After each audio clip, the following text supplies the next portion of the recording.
sean fundamentalmente civiles.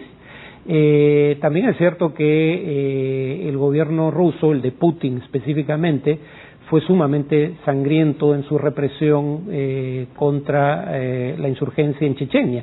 Y en el caso de Chechenia, a Putin no se le ocurrió convocar un referéndum como el que convocó en Crimea, porque claro, en Crimea eran rusos los que votaban por anexarse a Rusia. La mayoría, ¿no? En Chechenia eran, digamos, caucásicos, pero no rusos, que hubieran votado claramente por separarse. Claro, va a lo seguro, eso lo han demostrado. Bien, ahora vamos con Estados Unidos, que ha suspendido sus relaciones diplomáticas con Siria y ha ordenado el cierre de las embajadas de ese país en Washington y otros estados. En tanto, Naciones Unidas informó que tienen en 4 listas los nombres de personas penalmente responsables de crímenes de guerra cometidos en Siria. Estados Unidos ha suspendido sus operaciones diplomáticas con Siria, según informó hoy la portavoz del Departamento de Estado. Con esta medida, el gobierno de Obama ha ordenado el cierre de la embajada de Siria en Washington y los consulados en Troy y Houston. Además, se ha retirado el estatus de diplomáticos a quienes vivían en ese país y se les ha ordenado abandonarlo si es que no cuentan con residencia legal. Según el nuevo enviado especial de Estados Unidos a Siria, Daniel Rubinstein, quien motivó esta orden fue el propio presidente sirio Bashar al-Assad, que decidió suspender sus servicios consulares. En ese sentido, el gobierno de Obama ha manifestado sus esperanzas en continuar las relaciones diplomáticas con el país de Medio Oriente. Por otro lado, la Comisión Investigadora de Naciones Unidas sobre Siria ha señalado que tienen una lista con nombres y cargos de las personas penalmente responsables de los crímenes de guerra cometidos en Siria. Los documentos confidenciales no solo consideran a fuerzas gubernamentales, sino también a miembros sospechosos de cometer atrocidades y otras violaciones de los derechos humanos.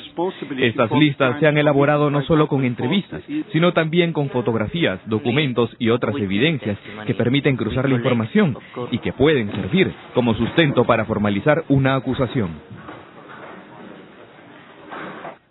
Muy bien, ya cuando en Siria lamentablemente se está entrando al 4.º año de esta guerra que está dejando pues miles de personas sin vida.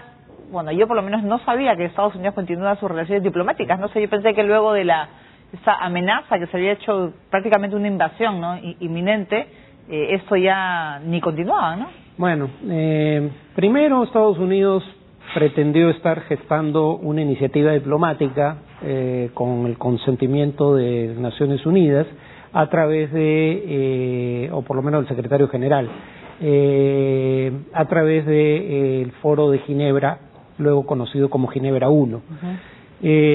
Como Siria no participó, no salió nada en concreto de ahí. Luego hubo la amenaza de un ataque militar estadounidense contra blancos sirios, amenaza que tampoco se concretó. Luego vino a Ginebra 2, que tampoco llegó a nada. Entonces, ahora que ya no hay iniciativa alguna de Estados Unidos respecto a Siria, supongo que es una cuestión de resarcimiento simbólico, decir, bueno, no hago nada en favor del pueblo sirio, o en contra del régimen sirio, si se quiere ver así, nada significativo, cuando menos. Así que por lo menos daré este paso simbólico que era lo único que estaba dispuesto a hacer, ¿no? ¿Y cuál es la actual situación en Siria? Porque, bueno, estamos comentando, preocupados por otros temas menos. Sí, les ha recordado los 3 años, sin embargo, la situación es que el régimen está avanzando y está tomando el mayor control de diversos puntos, ¿no? Bueno, es que inicialmente Arabia Saudita y Qatar daban ayuda militar a la insurgencia, Estados Unidos daba asistencia de inteligencia y a través de material no letal, pero también entrenaba en Jordania a miembros de la insurgencia, pero cuando las huestes de Al-Qaeda empezaron a ganar peso en la insurgencia, el apoyo a la insurgencia en Occidente, pero también en algunas monarquías árabes del Golfo empezó a disminuir, mientras que el apoyo de Rusia a través de la venta de armas, Irán a través del envío de miembros de la Guardia Revolucionaria y Hezbollah a través de sus milicianos, continuó e incluso creció en el último año en favor del gobierno sirio. Entonces, eso ha ayudado a que el gobierno sirio empiece a cambiar la tendencia militar sobre el terreno, ganando posiciones, cosa que no había hecho en los 2 primeros años. Bien, nosotros vamos con otras informaciones. El Departamento de Justicia de Estados Unidos informó que ha sido detenido un joven de California de 20 años acusado de intentar ayudar a la red terrorista Al-Qaeda en Irak. De acuerdo a las autoridades judiciales, Nicolás Desant es un ciudadano norteamericano convertido al Islam que por ello tenía planeado cruzar la frontera con Canadá para viajar a Siria y unirse a las filas del Estado Islámico de Irak y el Levante. El joven, que perteneció a la Guardia Nacional de los Estados Unidos, podría afrontar una condena de 15 años de prisión y una multa de $250.000, según informó la agencia France Press.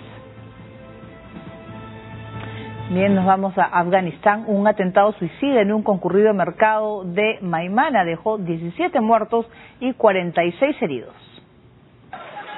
Al menos 17 civiles murieron y 46 resultaron heridos cuando un terrorista suicida voló por los aires en el norte de Afganistán, informó un funcionario provincial.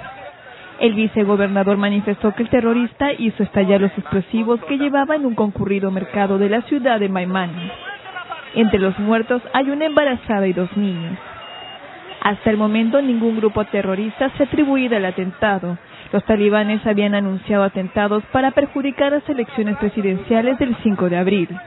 El presidente afgano Hamid Karzai calificó el atentado como inhumano. Karzai gobierna desde fines de 2001 y, de acuerdo con la Constitución, no puede presentarse a un tercer periodo.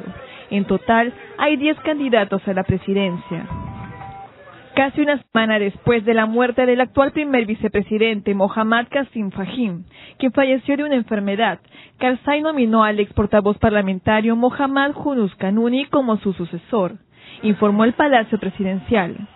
Kanuni aún debe ser confirmado por el Parlamento. Fahim formaba parte de la ex Alianza Norte que luchaba contra el régimen talibán. Muy bien, vamos a hablar de lo que está sucediendo en Afganistán y este nuevo atentado, ¿no? Es significativo por varias razones. La primera es que los talibanes tienen presencia fundamentalmente en el sur y en el este de Afganistán, y este atentado fue en el norte, muy cerca de una zona que no conquistaron ni siquiera cuando gobernaban el país desde Kabul, la capital.